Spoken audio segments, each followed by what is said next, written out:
승리 후에 찾아오는 공허감, 불안감, 두려움이 있습니다. 승리의 기쁨이 있으면 또 어느새 모르게 우리 마음속에 불안함과 두려움이 엄습해 오곤 합니다. 졸업 시즌입니다. 졸업식을 하고 졸업의 기쁨을 누리는 학생들. 그러나 졸업의 기쁨도 잠시 이 사회에 내가 잘 적응할 수 있을까? 이 사회 속에서, 이 경쟁 사회 속에서 내가 살아남을 수 있을까? 그런 사회에 대한 두려움이 그들의 마음에 엄습해 옵니다. 취업하기 힘든 시대입니다. 취업을 해도 기쁘지만 그러나 취업한 이후에 내가 이 직장 생활에서 잘 적응할 수 있을까? 한 마음속에는 또한 두려움이 엄습해 하고 있습니다. 승진의 기쁨이 있습니다. 그러나 승진의 기쁨과 동시에 내가 그 위치에서 그 역할을 잘 감당할 수 있으면 나에게 맡은 일들을 내가 잘 해낼 수 있을까라는 두려움과 염려도 있습니다. 결혼의 기쁨도 있죠. 그러나 한편으로는 거룩한 부담감, 내가 가족을 책임질 수 있을까? 출산의 기쁨이 있습니다. 아이를 보면 볼수록 이 아이를 내가 잘 기를 수 있을까? 그것에 대한 부담감과 두려움 가운데 때로는 출산 우울증을 겪기도 합니다. 승리도 있지만 기쁨도 있지만 그러나 그로 인한 마음의 두려움도 함께 존재한다는 것입니다. 오늘 아브라함도 마찬가지입니다. 아브라함, 창세기 14장에 보면 아브라함은 그돌라오멜 왕과 함께 전투에서 승리하게 됩니다. 그러나 그 승리한 아브라함 마음 가운데 어느새 두려움이 엄습해 옵니다. 그리고 오늘 말씀은 하나님께서 두려운 아브라함을 너무나 잘 아셨고 두려운 아브라함에게 담대하라, 두려워하지 말라고 하나님께서 말씀해 주신 말씀으로 시작이 됩니다. 창세기 15장 1절의 말씀을 함께 한 목소리로 읽어보겠습니다. 이후에 여호와의 말씀이 환상 중에 아브라함에게 임하여 이르시되 아브라함아 두려워하지 말라, 나는 내 방패요 너의 지극히 큰 상급이니라. 아브라함이 왜 두려워했을까요? 아브라함은 이미 전쟁의 승리를 거둔 승리자였습니다. 그러나 아브라함 가운데 이상한 소문이 들려오기 시작합니다. 그돌라오멜, 그 당시에 아브라함의 조카 롯이 소돔에 거하고 있었는데 이미 그 땅에는 그돌라오멜이라는 강력한 왕이 존재하고 있었습니다. 그 왕에게 주변에 있는 많은 성읍의 왕들이 곡식을 바쳐야 했습니다. 그러다 보니까 몇몇 소성읍에 있던 작은 왕들이 불만이 쌓이기 시작합니다. 우리가 왜 매년마다 그돌라오멜에게 우리의 양식을 바쳐야 하는가? 우리도 독립하자. 소돔 주변에 있는 5개 왕의 힘을 모아서 그돌라오멜과 대항을 합니다. 전투가 벌어지죠. 그돌라오멜을 중심으로 또 그 함께 연합했던 다른 4명의 왕들이 힘을 합쳐서 소돔 주변에 있는 작은 5 왕들을 다 정복해 버립니다. 그걸로 끝나지 않습니다. 그들 성읍에 있는 모든 것을 다 가져갑니다. 자녀, 아내들, 남자들, 심지어 그들의 모든 재산까지 다 몰수해 갑니다. 소돔에는 이미 아브라함의 조카 롯이 살고 있었습니다. 그 가운데 한 사람이 도망쳐 나와서 아브라함에게 정보를 알려줍니다. 당신의 조카 롯이 그돌라오멜에게 패하여서 지금 끌려가고 있습니다. 이 얘기를 듣자마자 아브라함이 자기 집에서 잘 훈련된 318명 정예 부대를 이끌고 그돌라오멜을 급습하기 시작합니다. 밤에 침투하기 시작합니다. 전혀 무방비 상태에서 그돌라오멜이 당하게 되죠. 그리고 그 노예로 함께 끌려갔던 모든 사람들을 각자 고향으로 돌아가게 하고 그들이 가졌던 모든 재산도 각자 그들에게 다 나누어 줍니다. 그리고 나서 승리의 기쁨도 잠시 아브라함이 되돌아와 마음 가운데 두려움이 엄습해 오기 시작합니다. 왜 두려웠을까요? 소문이 들리기 시작해요. 그돌라오멜이 복수의 칼을 갈고 있다. 아브라함을 향하여서 이미 많은 낙타와 준마들을 수입해 오고 있고 정예부들을 짜고 있고 그 가운데 이곳을 다시 공격하기 위한 준비를 해가고 있다. 여러분, 그 소식은 두려운 소식입니다. 언제 쳐들어올지 모르고 언제 당할지 모르는 두려움. 무엇보다도 아브라함의 나이가 85세입니다.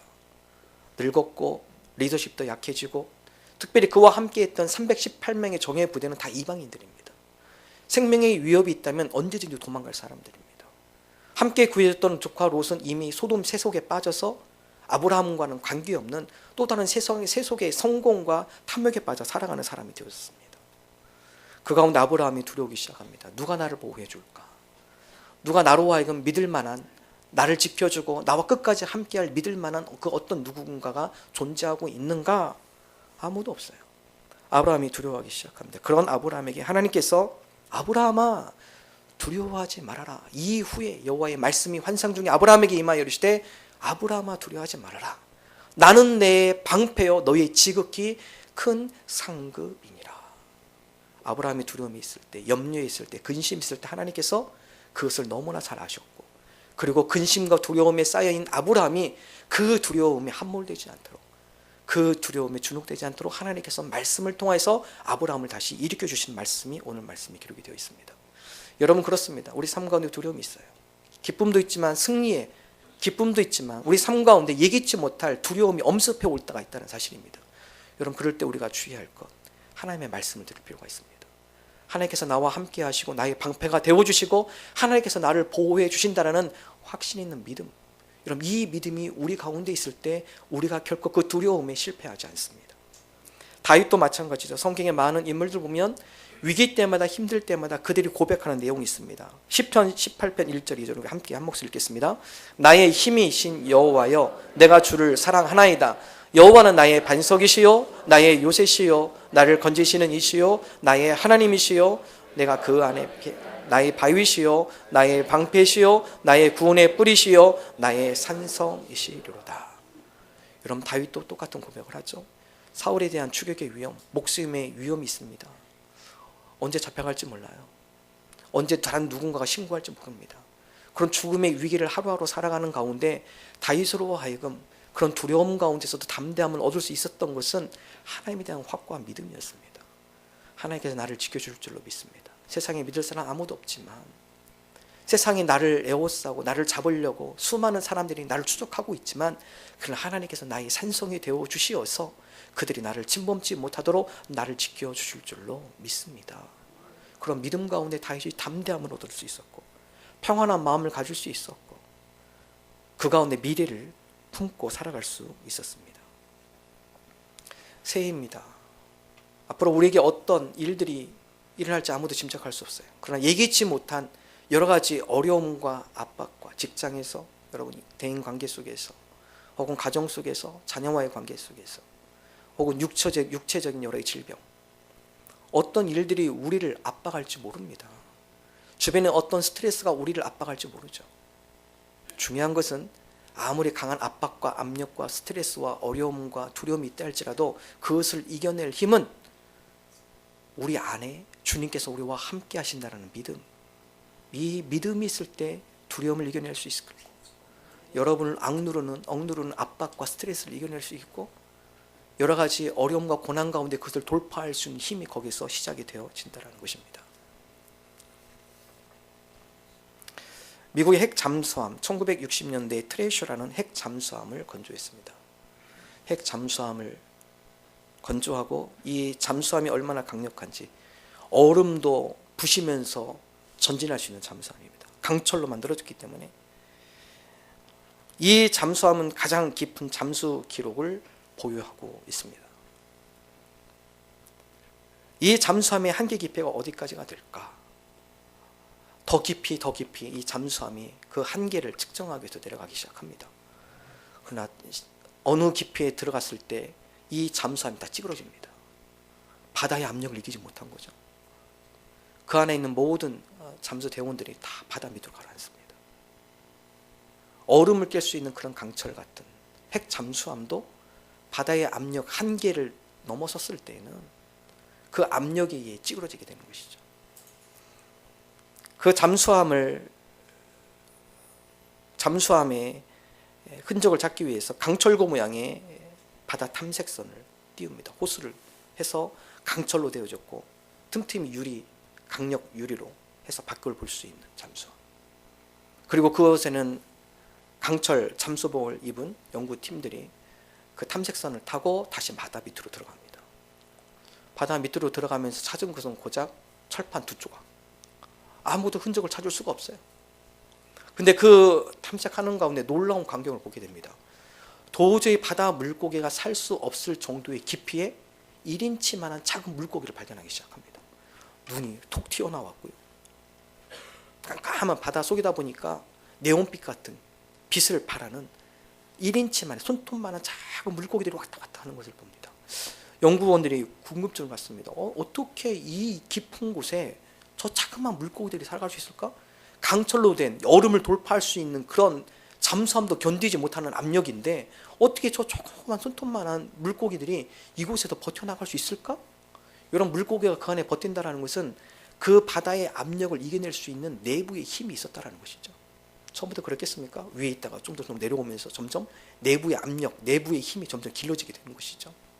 그걸 이길 수 있는 힘이 길러지니까 바다 저 깊은 곳에까지도 한계를 돌파하며 그곳에도 헤엄칠 수 있었다는 사실입니다.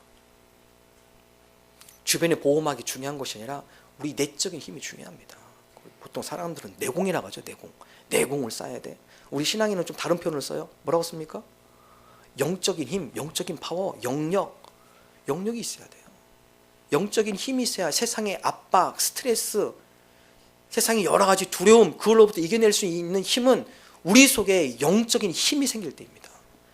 영적인 파워가 우리 가운데 형성이 될 때 밖으로부터 우리를 압력하는 여러 압력을 이겨낼 수 있는 것이죠. 요한 1서 4장 4절 우리 함께 한 목소리로 읽습니다. 자녀들아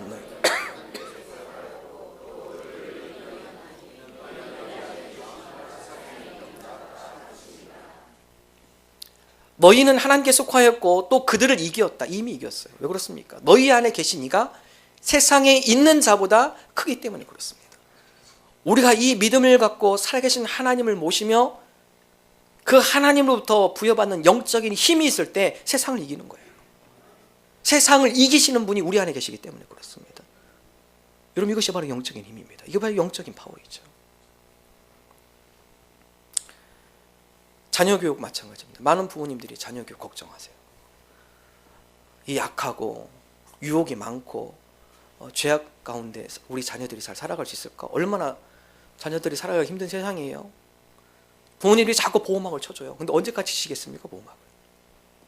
한계가 있죠. 여러분, 보호막 치는 게 중요한 것이 아니죠.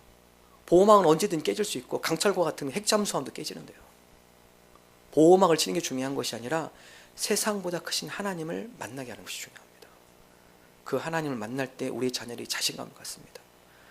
이 세상을 이기신 하나님, 하나님께서 나와 함께 하시면 다윗의 고백처럼 주님께서 나의 힘이 되어주시고 나의 방패가 되시고 나의 산성이 되실 줄로 믿습니다. 세상에 어떤 어려움과 고난이 온다 할지라도 주님께서 나를 지키시고 방패가 되어주시기 때문에 제가 쓰러지지 않을 줄로 믿습니다. 넉넉히 이길 줄로 믿습니다. 이 영적인 힘이에요. 자녀들로 하여금 이 세상보다 크신 하나님을 만나게 하는 것, 그 하나님을 믿음으로 그 하나님을 의지하며 살아가게 하는 것, 여러분, 이것이 우리 자녀들을 우리가 보호하는 보호막보다 더 강력한 것이죠. 특별히 오늘 말씀에 보면 아브라함이 이런 영적인 힘을 어디서 얻었는가? 오늘 성경 말씀 보면 특별히 환상 중에 아브라함이 환상 중에 여호와께서 말씀하시다. 이 환상이라는 것은요, 아브라함에게 갑자기 하나님께서 나타나서 말씀하시는데 환상 중에 하나님의 음성을 들었다는 것은 아브라함과 하나님과의 늘 친밀한 교제가 있었다는 것을 의미합니다. 때로는 여러 가지 그돌라오멜에 대한 소문, 주변에 다른 여러 민족들로 하여금 아브라함을 치기 위해서 특공대를 조직하고 있고 특수부대를 그돌라오멜이 훈련시키고 있고, 그런 가운데 하나님 앞에 두려운 마음을 가지고 아뢰는 것이죠. 주님, 제가 저희 조카 롯을 구하기 위해서 그를 쳤는데 이제 그가 나를 언제 칠지 모르는데 두렵습니다. 하나님, 어떻게 해야 할까요? 끊임없이 그의 두려움의 문제를 가지고 하나님 앞에 아뢰었다는 것입니다. 그래서 이걸 좀 더 쉽게 표현하면 아브라함이 기도 중에, 환상 중에를 아브라함이 하나님 앞에 기도하는 중에 하나님께서 아브라함에게 말씀하시되 나는 내 방패가 되리라. 너는 큰 상급이 되리라. 여러분, 그렇습니다. 영적인 힘이 어디서 시작이 되나요? 우리의 영적인 힘이 어디서부터 하나님으로부터 부여받습니까? 기도할 때입니다. 기도할 때. 우리의 두려움의 문제를 가지고 하나님 앞에 아뢰을 때, 우리의 근심과 걱정을 가지고 하나님 앞에 아뢰을 때 근심 걱정은 작아져요. 그리고 위대하신 하나님이 우리 마음속에 꽉 찹니다. 그렇기 때문에 두렵지 않는 것이죠. 아브라함이 하나님 앞에 기도함으로 그의 마음 가운데 담대함을 얻은 것처럼, 주님, 앞으로 1년 가운데 우리가 어떠한 삶이 펼쳐질지 모릅니다. 그러나 기쁜 일도 있겠지만 승리도 있겠지만, 그러나 우리가 감당하기 힘든 고난과 어려움도 있을 것이라 생각이 됩니다. 그럴 때 그 어려움과 고난을 가지고 주님 앞에 아뢰므로 고난을 바라보는 것이 아니라 이 세상보다도 크신, 이 세상을 다 이기신 하나님의 위대하심을 품게 해 주옵소서. 하나님의 위대하심을 우리 마음에 담게 하여 주옵소서. 세상의 압력에 우리가 찌그러지지 않게 해 주옵소서. 그것을 이겨낼 수 있는 영적인 힘을 우리에게 허락하여 주옵소서. 사도 바울의 고백이죠. 빌립보서 4장 6절 7절 우리 함께 한 목소리로 읽겠습니다. 아무것도 염려하지 말고 모든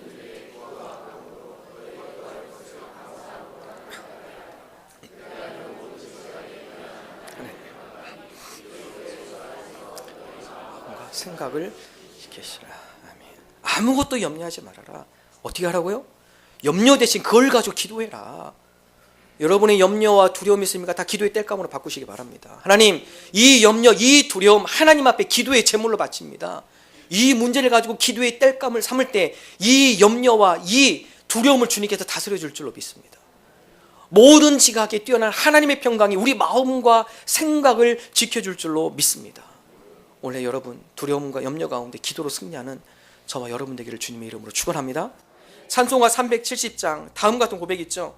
그 두려움이 변하여 내 기도가 되었고 전날의 한숨이 변하여 내 노래가 되었네. 여러분 그렇습니다.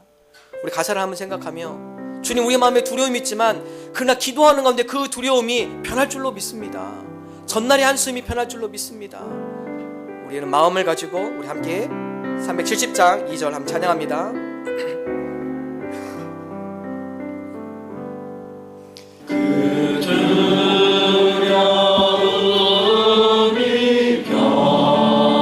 변하여 내 기도 되었고 전날의 한숨 변하여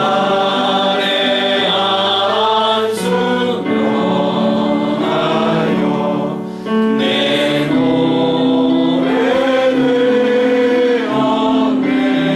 되었네. 주님을 찬송하면서 주님을 찬송하면서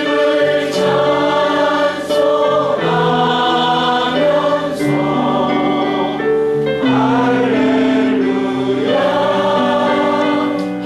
할렐루야 내 앞길 멀고 오래도 나 주님만 다시 한번 믿음의 고백을 담아 그 두려움이 변하여 그 두려움이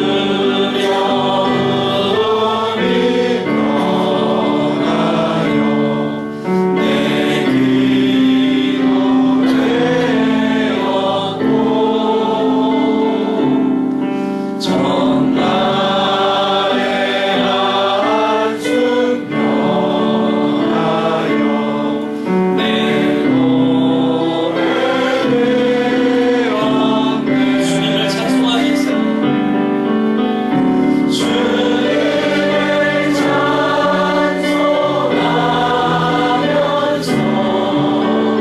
할렐루야 할렐루야 내 앞길 멀고 오래도 나 주님만 따라하리. 아멘. 여러분 가운데 어떤 두려움이 있으시나요? 직장 가운데, 가족 가운데, 관계 가운데, 육체적 연약한 가운데 어떤 두려움과 염려가 있으십니까? 하나님께 맡기십시오. 그 문제를 가지고 기도하십시오. 하나님께서 우리의 두려움을 변화시키실 줄로 믿습니다.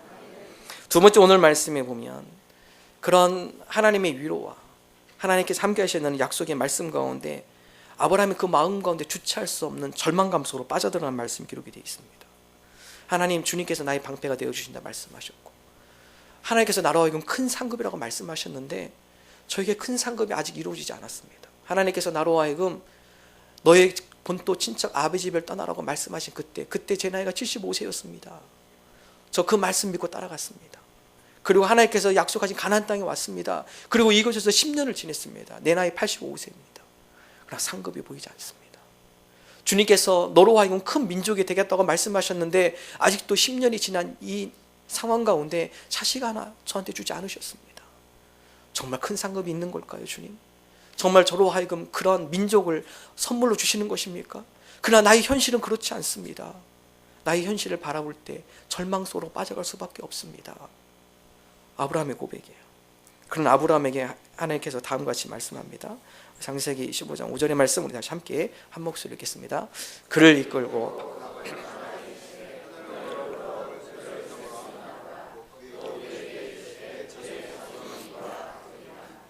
아브라함아, 네 텐트 안에 있지 말고 밖으로 나와봐라.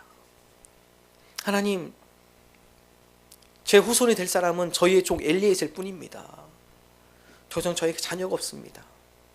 상급이 없습니다. 아니, 밖으로 나와. 하나님께서 아브라함 밖으로 끌어냅니다. 텐트에서 밖으로 끌어냅니다. 자, 아브라함아, 하늘을 봐라. 하늘. 예. 뭐가 보이냐? 별이 보입니다. 너 그 별 다 셀 수 있어?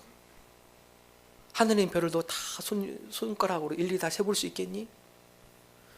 여러분, 지금 우리가 하늘이 좀 둔탁해서 중국의 대기오염 때문에 하늘에 별이 잘 안 보이지만, 여러분, 캄캄한 불빛이 없는 사막, 특별히 아브라함 시대는 더 청명했죠. 깨끗하죠. 사막에서 보는 하늘은요, 별이 초롱초롱 막 눈앞에 떨어질 것 같아요. 깊은 삶 속에서 하늘을 보십시오. 별이 이렇게 세상에 많은지, 셀 수 없는 무한한 별, 은하수에 뭐 1000억 개가 넘다고 하잖아요. 아브라함이 하늘을 보며, 하나님, 이 수많은 별들을 다 어떻게 셀 수 있습니까? 아브라함아, 네가 셀 수 없을지 이 별들만큼 내가 네게 자손을 주겠다. 네가 이 자손, 이 별의 숫자만큼 거대한 민족이 너에서부터 시작이 될 것이다. 텐트 안에 장막이 있었을 때는 아브라함이 절망 가운데 빠져 들어갑니다. 자기의 문제 속에 깊이 골몰할 때는 그 문제가 아브라함을 더 끌고 저 절망 속으로 깊이 빨려 들어가게 합니다. 하나님께서 그 절망에서 나오게 하죠. 텐트 밖으로 나와. 그리고 하늘을 봐. 하늘을 우러러봐라. 이 우주 만물을 다스리시고 저 별들을 만드신 내가, 하나님이 너에게 저 별들만큼의 많은 자손을 주겠다. 여러분, 그렇습니다. 때로는 우리 인생 가운데 우리 앞을 가로막는, 여러분, 이거 아브라함이 할 수 있는 일이 아니에요. 노력해서 할 수 있는 일이 아니에요. 자손을 얻는다는 것은 그의 노력과 그의 힘으로 될 수 있는 일이 아닙니다. 우리가 아브라함 같은 절망의 상황에 빠질 때가 있죠. 내 힘으로 될 수 없는 일들이 있어요. 아무리 노력해도 내가 할 수 없는 일들, 장벽들이 있습니다. 그럴 때 어떻게 하라고요? 여러분, 그 절망에 집중하는 것이 아니라 절망을 뛰어넘어 하늘을 보실 필요가 있어요. 하늘을 본다는 것은 비전을 꿈꾼다는 것을 의미합니다. 하나님께서 아브라함을 절망의 텐트 안에서 끄집어내서 무엇을 보게 하죠? 하나님의 비전을 보게 하는 겁니다. 꿈을 보게 하는 것이죠. 하나님께서 아브라함에게 말씀합니다. 아브라함아, 내가 너에게 약속한 이 비전, 이 꿈 반드시 이루어질 거야. 걱정하지 마, 두려워하지 마, 절망하지 마. 이 꿈이 반드시 너와 너희 자손들을 통하여서 이루어질 거야. 우리가 절망했을 때 바라봐야 할 것은요, 우리 앞을 가로막고 있는 장애물이 아닙니다. 우리를 절망케 하는 그 절벽이 아니에요. 이 절망을 넘어, 이 절벽을 넘어, 이 장애물을 넘어 하나님께서 우리에게 베풀어 주실, 하나님께서 우리에게 보여주신 꿈입니다. 꿈, 비전이에요. 그것을 바라볼 때 우리가 이 장애물을 건너갈 수 있다는 사실입니다. 잠언 29장 18절 우리 함께 한 목소리 읽겠습니다. 묵시가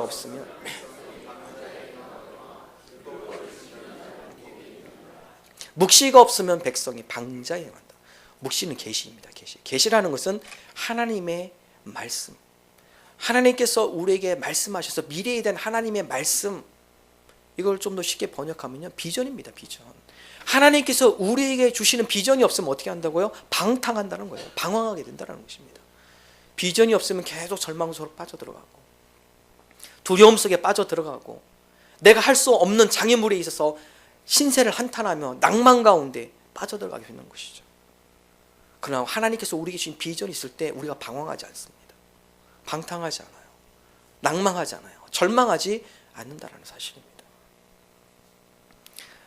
연초입니다. 어떤 꿈을 갖고 계시나요? 어떤 비전이 있으시나요? 꿈을 그리십시오. 여러분, 미래를 놓고 하나님, 올해 우리에게 꿈을 주시옵소서, 비전을 주시옵소서, 우리에게 묵시를 주옵소서, 계시를 주옵소서. 하나님, 올해 우리가 어떠한 비전을 품고 나가야 할지 우리에게 말씀하여 주옵소서.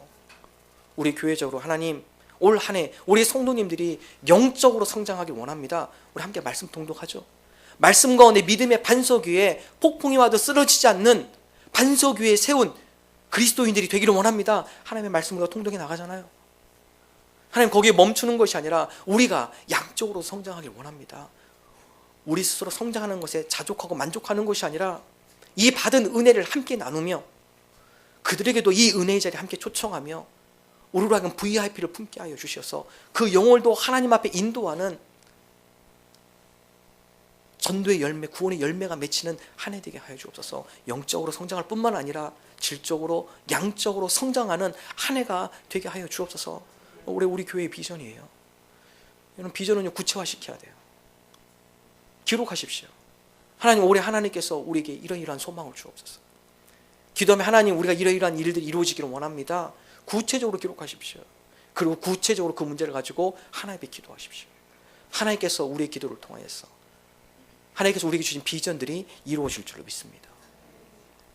세계 2차 대전 때 유대인들이 나치 수용소에 감옥에 갇혀 죽어가고 있었습니다. 그 가운데 정신과에 있었던 의사였던 빅터 프랭클, 역시 유대인이기 때문에 같이 수용소 생활을 했습니다. 사람들 유시인 보니까 많이 죽어나가요. 여러분, 얼마나 많은 병균들이 오염되어 있습니까? 열악한 환경이죠. 얼마나 많은 노동과 고문과 핍박이 있어요. 육체적인 한계가 부딪히죠. 나 빅터 프랭클이 자세히 보니까 사람들이 죽어가는 이유 중에 하나는 질병의 오염, 추위, 열악한 환경, 심한 고문, 이거보다 사람이 죽어가는 이유는 절망에 빠질 때 사람들이 죽어가는 걸 확인하게 됩니다. 언제 사람이 가장 많이 죽는가? 12월 26일 크리스마스 다음날 많은 사람들이 전쟁이 끝나간다는 소식을 들어요. 야, 이번 성탄절에는 가족과 보낼 수 있겠구나, 희망을 가져요. 근데 전쟁이 끝나지 않아요. 12월 25일이 그냥 지나갑니다. 12월 26일 날 사람들이 내년까지 기다릴 힘이 없어요. 스스로 절망합니다. 포기해야 안 되는구나. 내년까지 내가 버틸 힘이 없다. 더 이상 빠져나갈 수 없겠구나. 그들이 단념하며 절망 속에 들어갈 때 12월 26일부터 죽어가는 숫자가 배가 늘어나기 시작합니다. 빅터 프랭클이 다음과 같이 이야기합니다. 많이 절망을 잃어가는 그들에게, 친구들이여 저 창밖을 보십시오. 아니, 창밖에 뭐가 보입니까? 저 창밖을 보십시오. 벽밖에 안 보이는데요. 아니, 그 벽 위에 있는 푸른 하늘을 보십시오. 지금 이 나치 수용소에 있는 현실을 보지 말고 앞으로 이곳을 벗어나 그 이후에 내가 어떠한 삶을 살아가야 할지 저 창밖 너머 푸른 하늘을 보며 여러분의 꿈을 그리십시오. 밤하늘을 보십시오. 초롱초롱 빛나는 별들을 보십시오. 끊임없이 그들로 하여금 희망을 보도록, 미래를 보도록 끊임없이 그들에게 외쳤습니다. 그리고 그 자신 스스로가 기도문을 작성하며 자기가 살아갈 이유에 대해서 작성하며, 그리고 앞으로 이 나치 수용소 이후에 어떤 삶을 살 것인지 구체적으로 비전을 하나씩 기록해가며 빅터 프랭클이 그곳에서 살아남습니다. 그리고서 그가 새로 주장한 심리학 분야가 로고테라피, 의미였고, 사람이 의미가 있을 때 그 의미가 그 사람을 끌어가더라. 삶의 의미를 부여해야 한다. 비전을 가져야 한다. 여러분, 우리가 절망만큼 무서운 것은 없습니다. 절망이 있을 때 우리의 삶의 의욕이 사라지고요, 미래에 대한 소망이 사라지고요, 우리로 하여금 삶을 포기하게 만듭니다.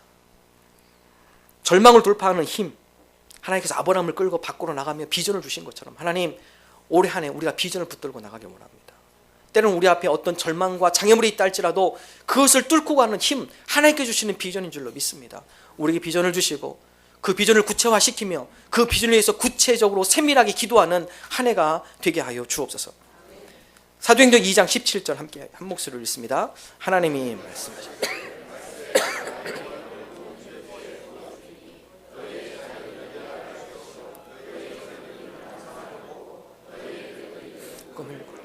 하나님께서 모든 육체에게 부어주신다고 약속하십니다.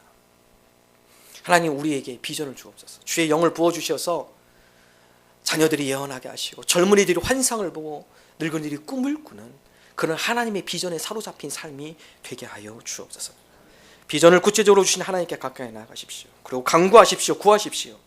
하나님께서 꿈을 주시고 이룰 수 있는 지혜와 능력으로 함께 할 것입니다.